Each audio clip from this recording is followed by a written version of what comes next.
Welcome to another episode of Hollywood Kitchen. I'm really excited about this one today. It is Memorial Day weekend, summer is here, and I thought it would be so fun to do an episode where we focus not on just one particular star, mind you, but on tiki in general. We'll talk about tiki drinks, cocktails, mocktails, movies, and so much more. And I'm so excited to be joined by tiki aficionado and author Liz Locke. Hi, thanks, Carrie, for having me Thank you for joining again. me.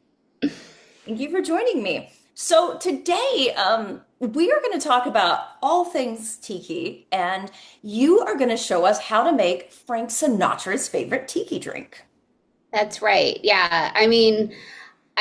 I fell in love with tiki years ago, but I've just recently gotten like really into it in the past year. So a lot of these drinks can get complicated. If you're gonna start trying to make tiki at home, you need to be prepared to invest time and money because as you'll see, there's a lot of rum, and my kitchen smells very flammable right now in one drink. So. But no, I thought it would be fun just to talk a little bit about the history of tiki, because, like I said, in the last year, I've really been researching it a lot, and I am just absolutely fascinated by how this trend started and where it started. So basically, it all kind of started with the godfather of tiki, Don Beach. His actual name was Ernest Raymond Gant, and he grew up in Louisiana and Texas. But once he was old enough to leave home, he traveled the world and island hopped around the South Pacific. Eventually, he settled in Los Angeles, and like every great Hollywood star, changed his name to Don Beach. And in 1933, when Prohibition ended, he opened up the first on the Beachcombers bar just off Hollywood Boulevard, near Musso and Frank. And so he was the one that came up with the original tiki cocktails, the ones that we're still drinking today, like the Navy Grog. And a lot of those recipes, well, all the recipes were lost for many years after tiki kind of died out in the 80s and 90s. And it's thanks to the author Jeff Beachbum Barry, who wrote Sippin' Safari and the Grog Log, that we know what those recipes are, because he went like Indiana Jones and tracked them down, talking to the old bartenders, their descendants, finding old notebooks. And so thanks to him, we know what's in a Navy Grog now. So Don Beach would go on to open up many more locations of Don the Beachcombers in various cities. And then other people like Vic Bergeron of Trader Vic's, a lot of people know that name, and Steve Crane, who was Lana Turner's husband, also owned the Luau restaurant in Beverly Hills and the Kon-Tiki chain in various hotel chains around the world. So they really brought it, widespread outside of Los Angeles. And something that I found really fascinating, when we're talking about these classic films that incorporate some of the tiki aesthetic, it was actually more known as like South Seas trend at the time. When this started, but in the 1930s, tiki wasn't really the word that was used. It was South Seas. And, the tiki word didn't start to get used until the 1950s, late 1940s, early 1950s. And the name comes from an Incan sun god, Kon-Tiki. So in 1947, an explorer was trying to prove a connection between the Incans and the Polynesians. So he put together a team to build a raft and sail from Peru to Polynesia. And the story made all the papers, and a documentary about it won an Academy Award. And the word tiki became synonymous with that South Seas genre that was already in place. And so after that, you start to see these the mugs that we're all familiar with.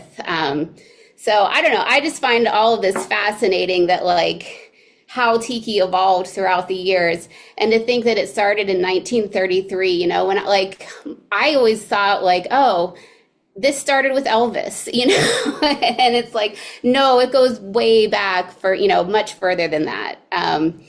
But yeah, it's no coincidence that the golden age of tiki coincided with the golden age of Hollywood, because the original big names in Tiki, like Don the Beachcombers and the Seven Seas Lounge, were both at Hollywood and Highland. I mean, can you imagine going to TCM Fest now and walking into a tiki bar just right there? That's It's everything been, I want. I know. It's been replaced by like horrible little souvenir shops, you know. God, they really had everything back then. Oh. But yeah, a lot of the Hollywood stars would frequent these bars, and because the stars were photographed there, the popularity of the trend, you know, took off. So some of the stars that were regulars include Charlie Chaplin, Joan Crawford, Orson Welles, Bing Crosby, Clark Gable, Ava Gardner, Frank Sinatra, of course, just to name a few, but like really everyone went to these bars.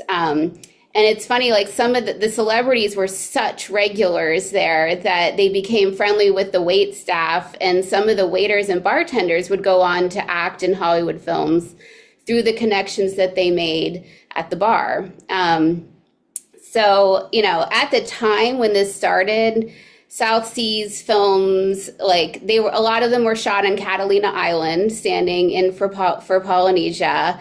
Mutiny on the Bounty was a big one with Clark Gable to bring attention to the genre. The Hurricane, Bird of Paradise, Waikiki Wedding, you know, stuff like that. And then in the 1950s, it really exploded with South Pacific. I mean, that yeah, I mean, everyone saw the play, saw the movie, and everyone, you know, no matter where they were in the United States, wanted to go to Bali High. And so you started to see these backyard luau kind of thing, parties really take off. And I have a quick question. Can we go ahead and do my mocktail recipe now? Because I keep looking at it going, I want to try Yes, it. So yes.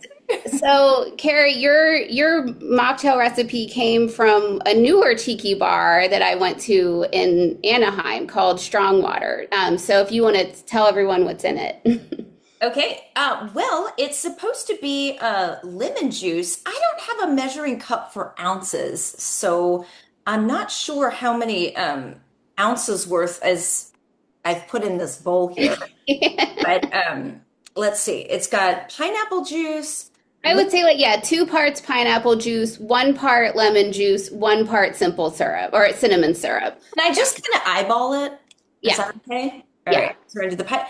By the way, I was telling Liz before we went live, I have a vintage ice crusher. It's an ice-o-matic, but it had some rust spots in it, and I hear getting tetanus is not fun. I haven't been there myself. I tried cleaning it and all this stuff, but then I thought in the interest of safety, maybe a new one is called for. I found this little gadget for like 20 bucks on Amazon. And so I'm not getting paid to say this at all, by the way. It literally is made like the softest, finest crushed ice ever. So I totally want one. It looks amazing. I will send you that link. And the cinnamon syrup, I had never used that before, and you told me how to make it myself. So I just put some sugar, cinnamon sticks, and water on the stove, and this was the result. Yeah, looks perfect. Oh, cool. And I use this in so many cocktails and mocktails. And also, it's great for coffee in the morning. So I got these little bottles that you can, when I make my syrups, I just, you know, bottle them and keep them in the fridge for a couple weeks. Perfect. I will do Yeah, that. And I didn't have walnut bitters or any kind of bitters in my home, actually. So I need to buy some, but I think this will still suffice. good. Right. Cheers. We'll taste it. And then I am drinking, as my ice cone melts, I'm going to tell everyone about this. So, this was Frank Sinatra's favorite drink at Don the Beachcombers bar in Palm Springs. And so I'm using my Palm Springs glass here. But the interesting thing about this one is that it was served with an ice cone. You can see that that's set around the straw. And I had a hell of a time figuring out how to make this. In fact, I did the movie From Here to Eternity on my blog, Cinema Sips, a couple of years ago. And I said in the post, you're supposed to serve this with an ice cone, and who has time for this? So I didn't do it 2 years ago. But now that I've gotten more into tiki, I was like, all right, I got to figure this out. So the way they used to do it is they used to take that crushed ice the shaved ice, Carrie, that you made in your thing, and pack it into a Pilsner glass and then stick the straw down in the middle and then pop it out of the glass once it was like kind of frozen together. I could not get that shaved ice consistency from my refrigerator. So I just filled this Pilsner glass with water about that far, stuck a straw in, and then I had a little piece of tin foil on top that I poked the straw through just to kind of keep it in place like this. And then once everything was frozen, I ran the glass under hot water to loosen the ice, popped the cone out, came out no problem. And then to get the straw out, I just like kind of ran hot water under this end, but it ended up heating up the entire straw. So then the straw comes out. Now, I like my cute little bamboo straws. These are from Surfside Sips. It's a great little company. So I kind of ran hot water through the middle of just a small stream of hot water through the middle of the cone so I could put my cute straw in. So, like, these tiki drinks are very complex, but I love that about them because you really feel like you've earned this drink by the end. So today I'm going to make this Navy Grog. It's got 3 different kinds of rum. It's got gold Demerara rum. By the And way, I then, learned a lot about rum because I don't drink anymore and haven't for a long time. right. When I did Evelyn Key's rum pears, because the Oh, first that's kind of right. rum I used, they tasted so funky. Then I called a friend who knows a lot about rum and I had a chat with him and he's like, you used the wrong kind. I was like, there's kinds? He's like, Oh, yes. and he literally delivered to my door the right kind. So, Oh, that's good. I have yeah. more rums in my collection than any other liquor right now because the flavors are so different. And depending on the drink that you're doing, like you really do need to use the right one. And when I first started with tiki, I was like, oh, whatever, it's fine. But like now that I've had drinks like the way they're supposed to taste, there's no going back. And so I now have like 10 bottles of rum in As, my as everyone should. Right. so But I this was learned a lot with that episode for sure. That's great. Yeah. So it had the Demerara rum, the dark Jamaican rum, white Puerto Rican rum, and then some fresh lime juice here, and then white grapefruit juice. Now, this was something that I just learned at Tiki Oasis in Arizona. That a lot of these old recipes from the 30s called for grapefruit juice. At the time, white grapefruit juice was what they had. And in the ensuing years, white grapefruits kind of went out of style. Everybody wanted the pink or the red ones because they were sweeter. And it's very difficult to find white grapefruit juice now. So they recommended just ocean spray because like I could not find white grapefruits in Texas. So if you have one in your backyard, you are very lucky. But for the One rest of time us, I never wound up making it to an episode, but Cora Sue Collins taught me how to make the pink grapefruit cake from the Brown Derby. ooh, that And sounds she amazing. insisted I have white grapefruit. And I went to like, I don't know how many grocery stores in LA trying to find the kind Yeah. of grapefruit she wanted me to have. So, Yeah, nobody uses it anymore.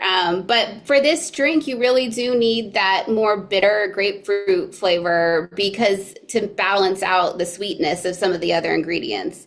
So we've got that, and then just a little bit of club soda here, and then a honey mix. And this is just very similar to your cinnamon syrup that you made. It's just a 1-to-1 ratio of honey to water.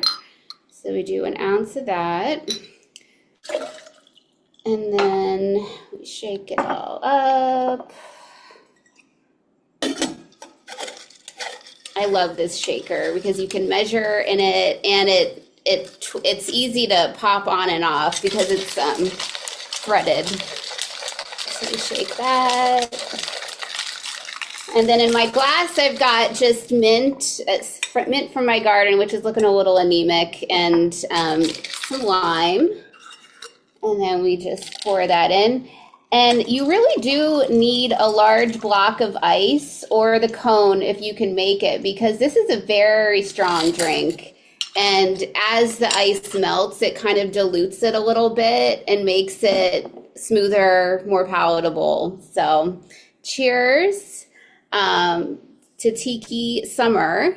And I will also say there was an anecdote in Sip and Safari about this drink. Apparently, Frank would walk into Don the Beachcombers and get pretty mad if he didn't get his drink quickly enough. So when he walked in, the bartenders knew, like, put him in his private room, bring him the drink right now. But apparently he was a big tipper. So, but tasting this and how strong it is, you can see why if he had a couple of these that night.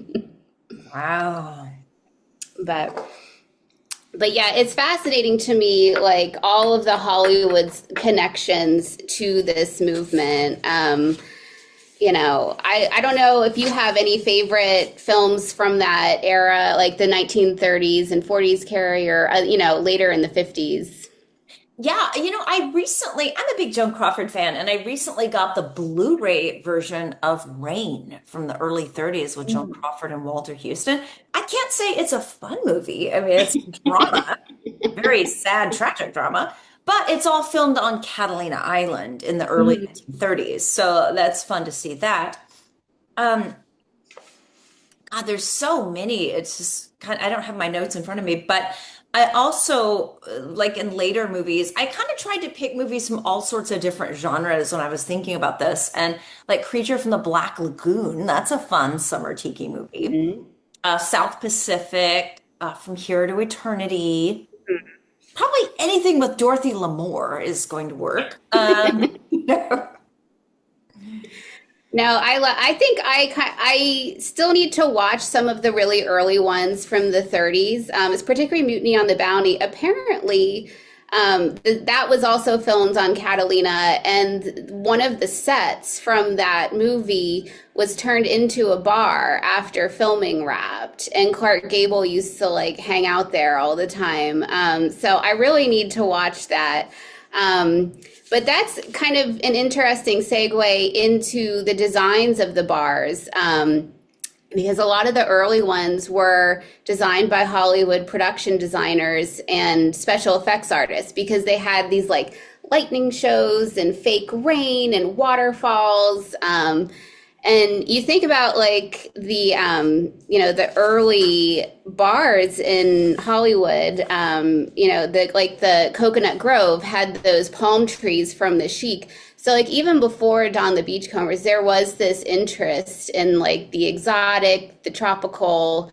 So I just like I can't imagine going to some of these older ones back then. It would have just like blown your mind. But it blows my mind now walking into one that's really well designed, like Strongwater in Anaheim. And we've got one here in Austin called Tiki Tatsuya that's really well done. It looks a lot like the Trader Sam's Grog Grotto at Disneyland. So They are going to bring back Trader Vic's in West Hollywood, so there is amazing. a movement to get that done, and hopefully it will materialize. Well, you've got one there called, I think it's the Tiki Tea. Is that We've got right? Tiki Tea. One of my favorites is Damon's because they've got food and it's really huge in there. And it's been there since, I don't know if it's the exact location since then, but it's been there since 1937, the Hmm. business anyway. And it Wow. looks so cool. And I love going in there. And the staff is great, the food's Mhm. great. I drink mocktails, those are great. And I love going in there at Christmas too, because at Mm. Christmas time it's like a very tiki Christmas in there, Yes. and it's just such a fun place. That's also Tonga Hut here in LA. Mhm. They have a giant thing called a grog log, and if you Mm. manage to drink every single thing in the grog log, you get like a spot on the wall and everything. And That's they amazing. don't have food, but they have an outdoor area and they have a guy that makes tacos in the parking lot. and he'll just walk through the place and you just hand him a few bit bucks and he'll give you tacos or you know what I mean, he charges you. But so it's kind of a little more guerrilla feeling than like Yeah. Dana's. It's not a Yeah. full service restaurant, but it's a really fun one too. I mean, we have a ton of them in Southern California. I have not even scratched the surface of everything there is to see, I'm sure. Well, it's interesting, like some of these older ones, if they've been family owned through, since the 30s, they probably are serving some of those like lost recipes from that time. You know, I I find this really fascinating. Don, like his recipes were kept totally secret.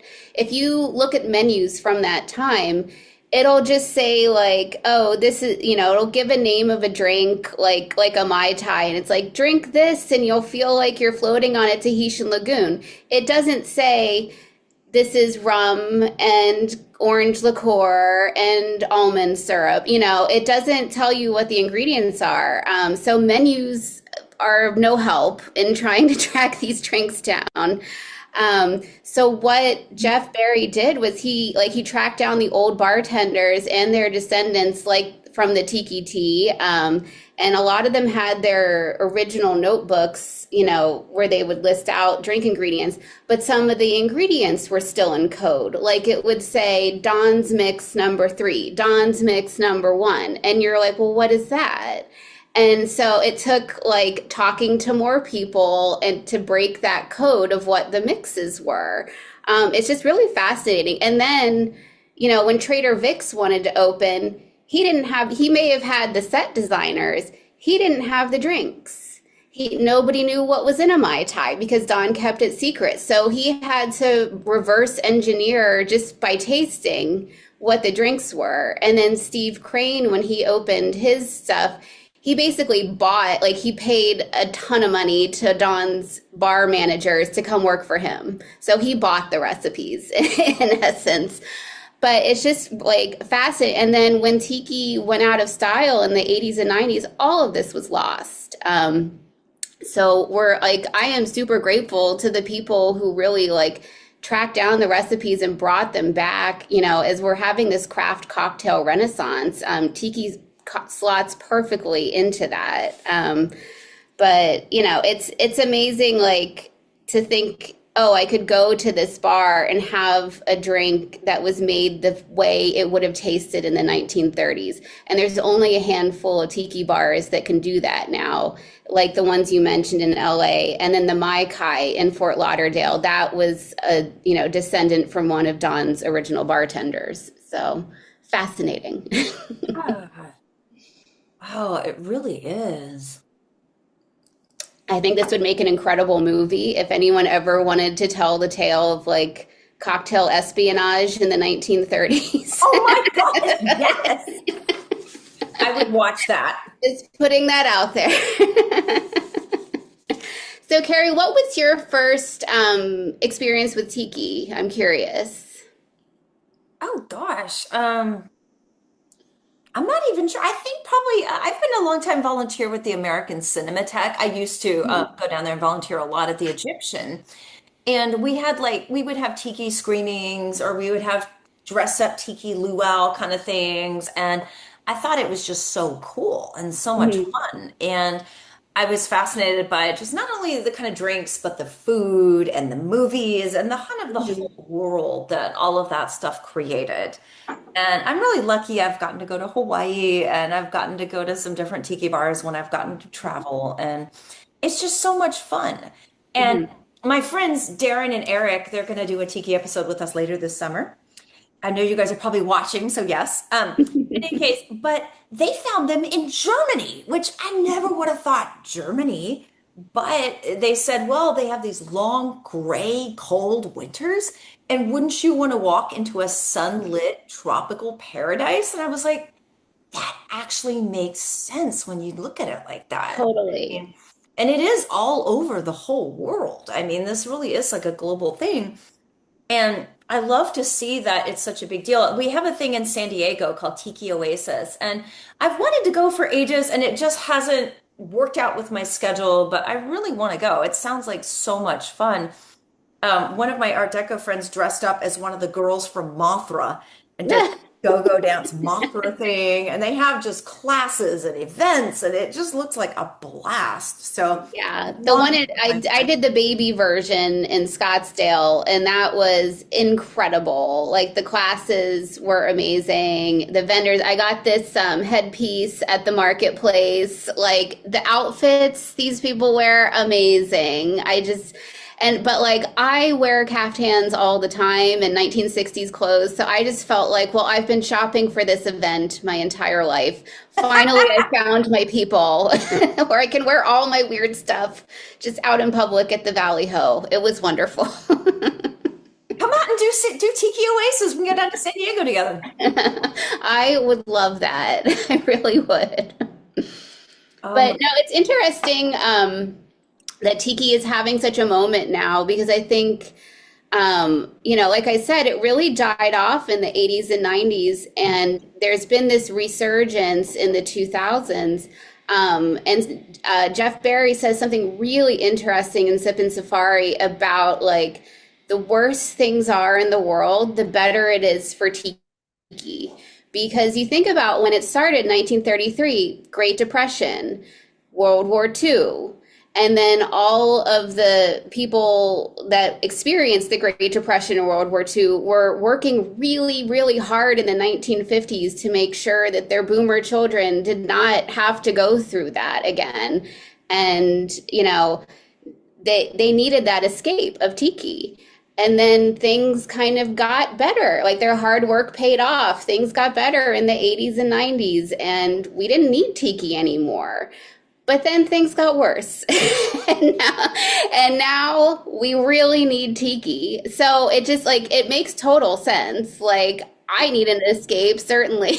like I don't see this trend dying out anytime soon. I think the world needs Tiki right now. I could not agree with you more. And one thing that I like about Tiki also is the inclusivity of it because I don't drink anymore, but I can still go out with friends to a tiki bar and there's still a cool mocktail that I can order that's tasty. So I'm not just sitting there. I have something to drink too.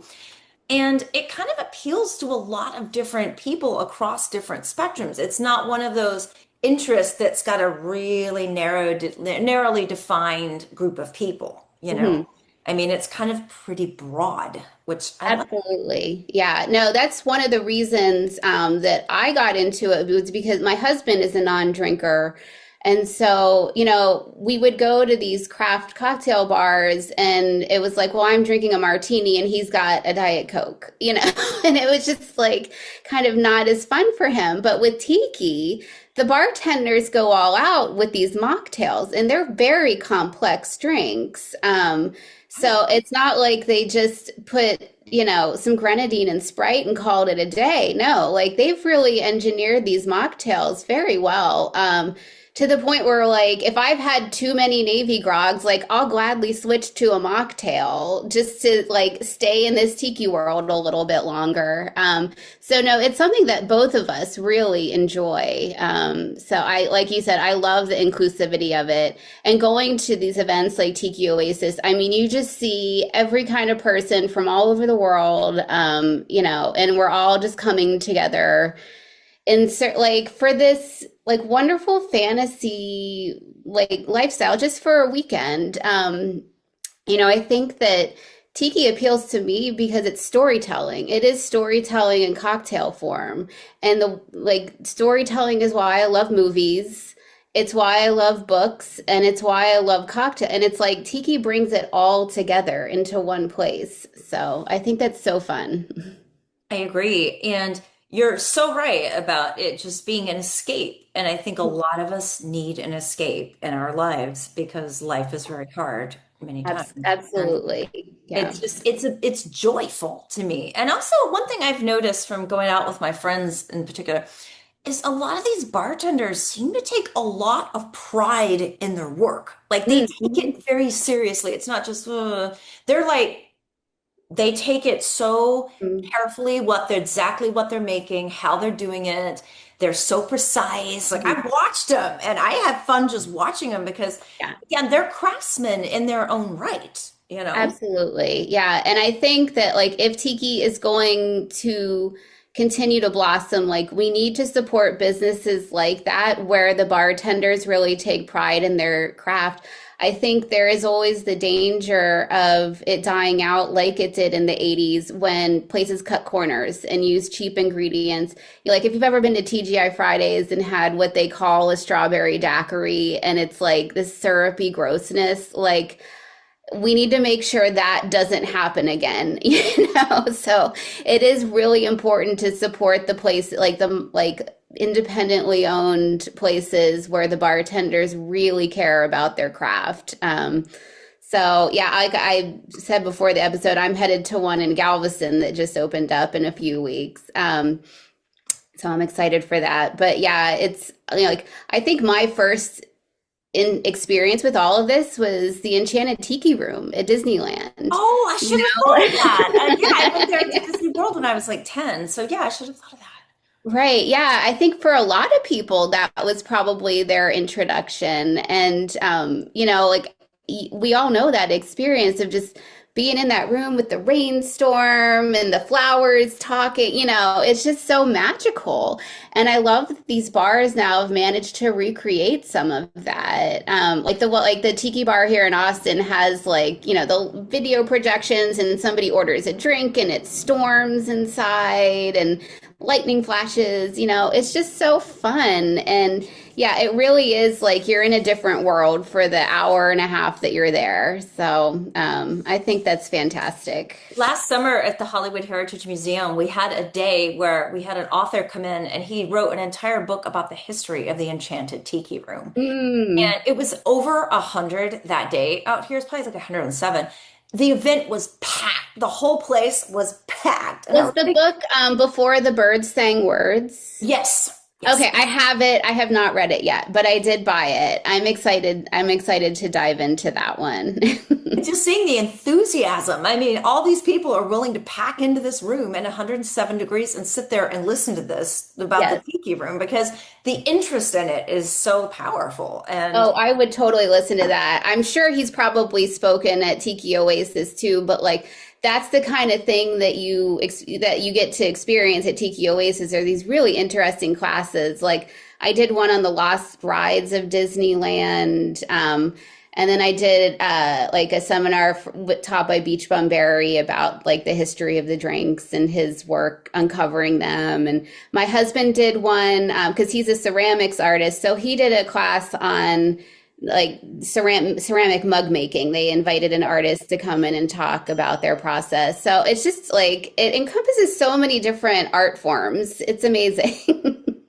And I did want to talk about the mugs a little bit because I brought some of my favorite mugs for me. So I showed this one before. This is kind of your, traditional tiki. This is a reproduction Trader Vic's Chicago mug that they came out with a few years ago.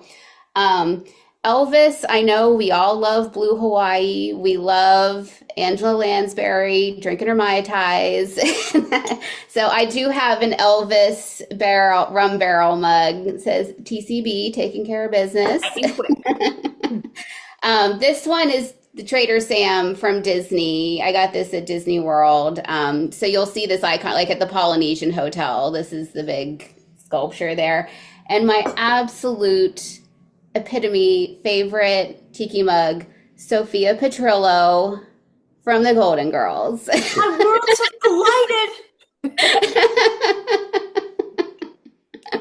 This is my favorite one to drink a beverage out of, absolutely. And my husband has one that's Fozzie Bear from the Muppets. So we say like, this is us in tiki form. Like I am absolutely a Sophia.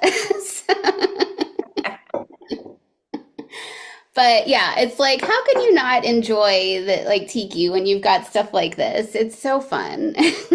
right before, shortly before I did the Evelyn Keyes episode of Hollywood Kitchen on the rum pears or Cuban pears, Mhm. I went to Noir City and Eddie Muller programmed a noir called Hell's Half Acre, and he introduced it as Tiki Noir, and I was like, how did I not know this was a thing?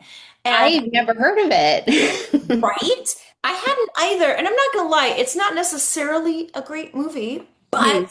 it's all shot on location in Hawaii. And it's got Evelyn Keyes. So for me, that was justification to sit through it and watch it.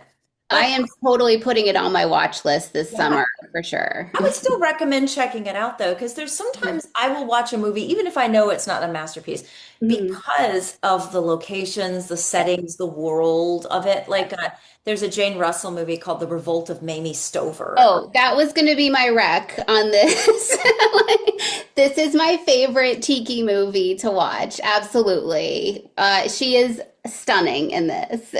You know what mine would be probably is okay. So Joan Crawford did Rain in 1932, which was based on Somerset Maugham's Miss Sadie Thompson story. Mhm. And then Gloria Swanson had made it in the late 20s as Sadie Thompson. Then Joan Crawford made it in the early 30s as Rain. And then in 1953, I think it's 53, Rita Hayworth did it as Miss Sadie Thompson. And it was all shot on location in Hawaii. And Oh, it was wow. in color and 3D. And I was Oh, lucky a long time ago, I got to see it in 3D at the Egyptian. And it was like amazing because Rita in this tropical setting and the way they shot it, you could just feel the sweat and the humidity on your body watching the film. It's so visceral, I guess, in that way. And it's such a different role for her. She brings something to it that Joan Crawford and Gloria Swanson didn't. She has a totally different kind of interpretation, but it's so good. And it is on DVD, I don't think in the 3D version, mhm. but I really like that one. I recommend that. Well, I'm totally gonna look for that. No, you touch on something that I agree, I don't always watch these movies for the plot, like particularly the Elvis ones. Like it is a picture postcard version of Hawaii. I think for me, I watch those ones to see the old hotels that don't exist anymore, the old bars that they did shoot on location at. Like I just did Paradise Hawaiian style on the blog recently. And in that one, he's a helicopter pilot and he's got a girl at like every front desk at every hotel in the islands. And he like flies back and forth to various islands. But it's cool, like one of these hotels had like a funicular that went straight down into the bar. And that hotel is gone now. And then the one on Kauai, like I drove past it when we were there in 2017 and it had burned down and it was just like these husks of buildings where they filmed Blue Hawaii.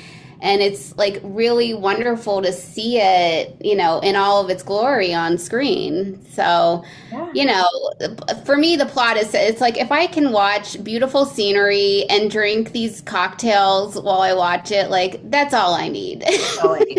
You know, there was a Bela Lugosi movie. It was, I think it was called The Black Camel. It was very, very early sound, and they shot in the lobby of the Royal Hawaiian in Ugh. Hawaii. And so I literally walked through the lobby and I brought up the scene on my phone because I'm a nerd, and I had my friend recreate me standing in the Uh, lobby in front of the windows where Bela stood in like yeah. 1930, and it was Uh, awesome.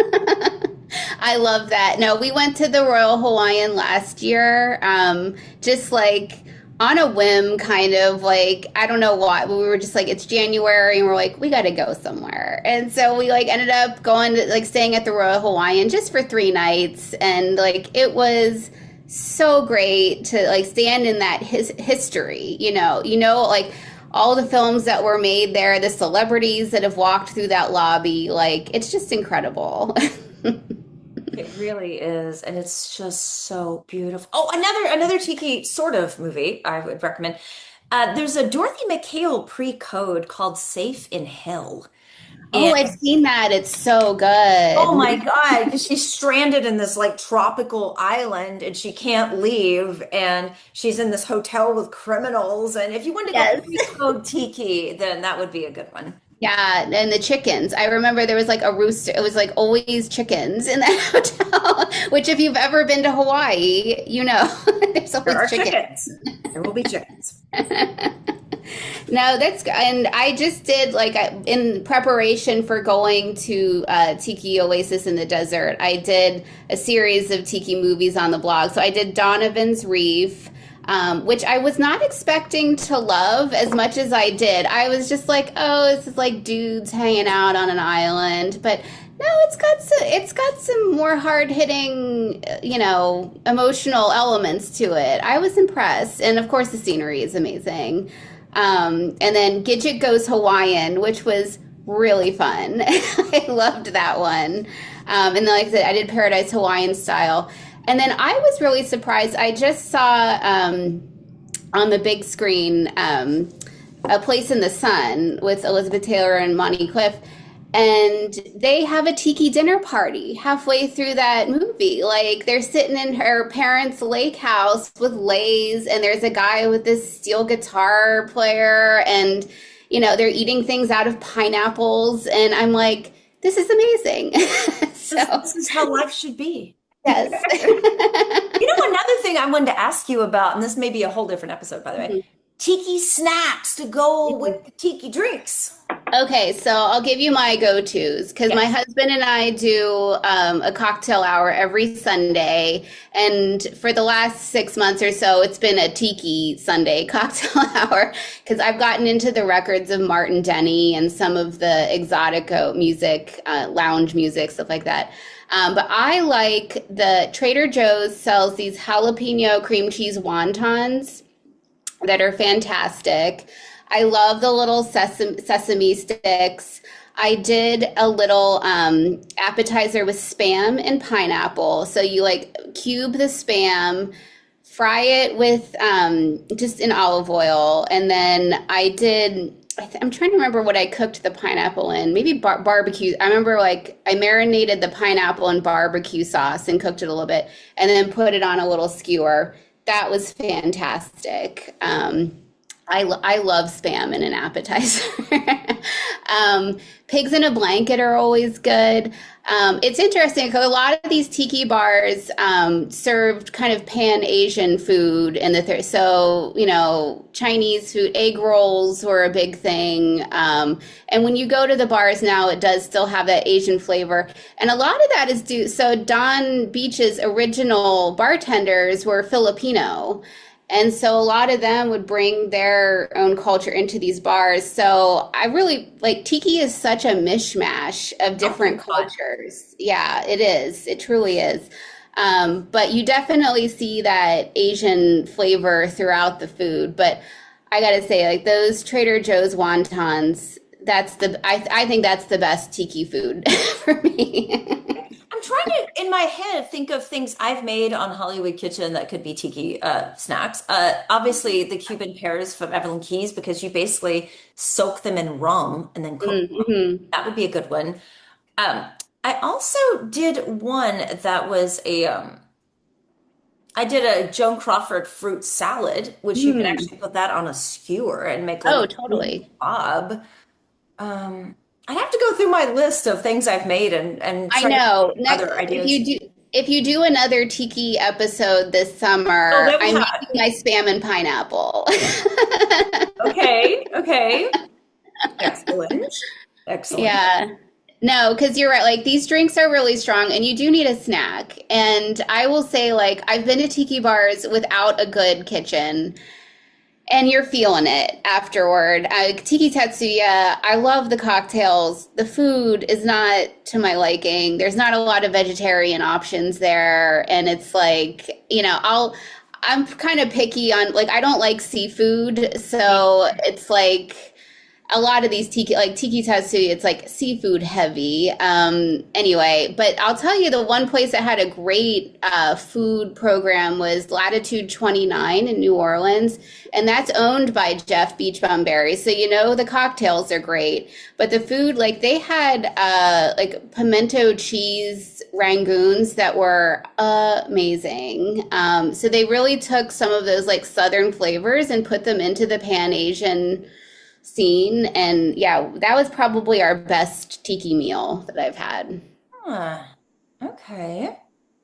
But yeah, I do think food is important when you're drinking these Yeah, cocktails. because even the mocktails, they're very sweet, and you They kind of are. need something to like offset the taste of the booze of Absolutely. sugar or both, you know. Yeah. And strong water in Anaheim, I think their food was excellent. We had a burger there. I think it had spam and a fried egg on it, maybe an onion ring. I don't know. It was like massive, but it was great after a few of these drinks. So, yeah, I mean, I love that these bars just keep going and more keep opening up in places that you wouldn't expect, like you said. And it's funny, I was talking to my mom. I've been reading this book, Tiki Pop by Sven Kirsten, and it talked about some of the tiki bars in the 1950s and 60s that were in, middle America. And my mom grew up in Ohio, and I showed her a picture of this one that was in Columbus. And I said, "Did you ever go there?" Because it said it was around when you were a kid. And she was like, "Oh my God, yes, my dad loved that bar." And we drove 2 hours to go there. It was like an event to go to this bar in Columbus. She's like, "I remember it." So I love that we're kind of bringing that back, bringing these bars into places that you might not, they're not by the ocean, they're just where people need them. So. Yeah, my friends have found bars in Ohio and in Brooklyn, New York, which I wouldn't have thought that would be a tiki hub Yeah, either, but apparently it is. absolutely. Yeah. Well, I think, they're saying that this is going to be caftan summer. I think it's also going to be tiki summer. And, we've got so many great movies to watch and cocktails to drink. I'm certainly going to be sharing more and more of them on Cinema Sips. And I also wanted to let everyone know. So I write for this publication, Movie John. And so the last issue was on silent cinema, and it's fantastic. If you're a fan of silence, I recommend ordering it. But the next one is the theme is cats and dogs. And so I've written an article about Doris Day, the movie with Six You Get Egg Roll. And in that one, I do a tiki punch. It's called Donga Punch. Because the where they got the title for in the movie script was they all go to a Chinese restaurant, but it looks like a tiki bar to me. And that, because they have so many kids, you get free egg rolls if you have a large party. So anyway, I did a tiki cocktail for that one. So if you want to, see that recipe, it does use one of Dawn's original mixes, Dawn's mix number 4. So one of those decoded recipes. So yeah, I'm going to be sharing like that one's in Movie John, and then I'm going to be doing more tiki cocktails on Cinema Sips all summer. So because I've got some great movies to check out that we've talked about. I still have tons to watch too, and I want to do a lot of tiki this summer. I just feel like we need it, and why not? So I Yeah, think this is gonna be a tiki summer at Hollywood Kitchen. good. Where can people find you online, by the way? By the way, we need to plug your book, Follow the Sun. Yeah, so I did a book called Follow the Sun, set in the 1960s. There is a Mai Tai in that book. The characters go to the Royal Hawaiian at the end. So that's available wherever books are sold. But you can find me most often on Cinema Sips. That's cinemasips.com. And then on Instagram, Facebook, Blue Sky, Threads, all of that, Cinema Sips. So, yeah, I do a lot of tiki cocktails in my stories. And then, like I said, I do a post on the blog once a week of a cocktail and movie pairing. So, and this summer, I'll just spoil it. It's going to be a lot of South Seas movies. So. Excellent. Well, thank you so much for joining. Actually, you know what? Let's see if anyone's Oh, commented. yeah, if anyone has. Totally forgot. And what was the name of the mocktail that you taught me to Oh, it's called the Anana Rising, and that is memorize? from Strong Water in Anaheim. Ah, okay. Excellent. Excellent. Okay.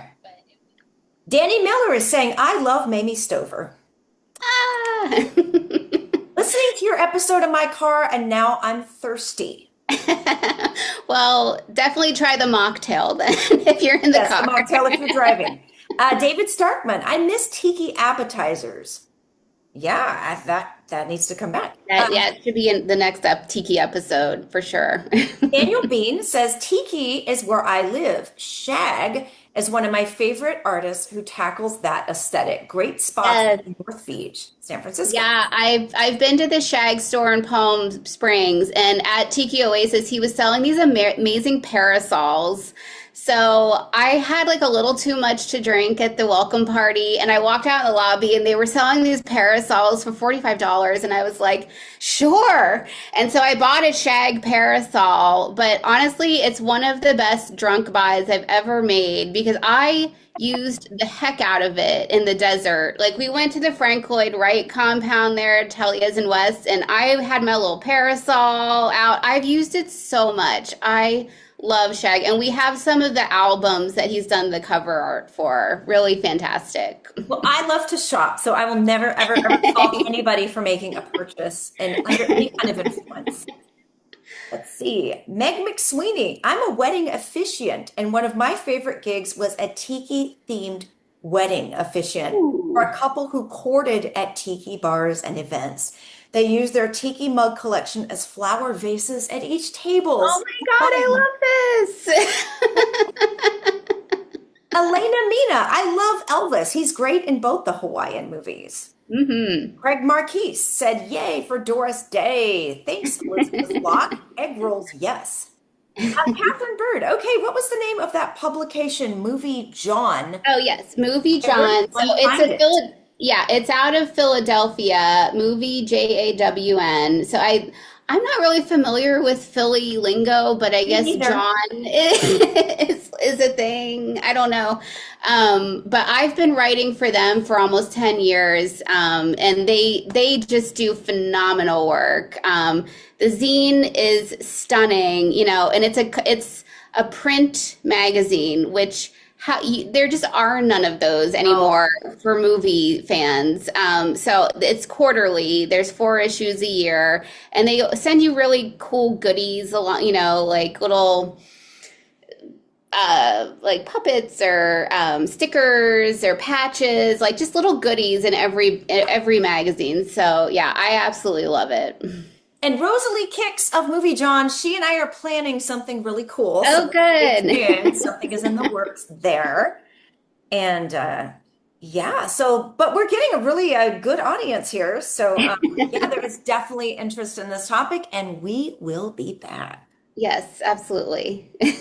So, Liz, thank you so much for joining me. And everybody, stay tuned for more food, fun, film history, and tiki summer from Hollywood. Thanks. Aloha. Aloha!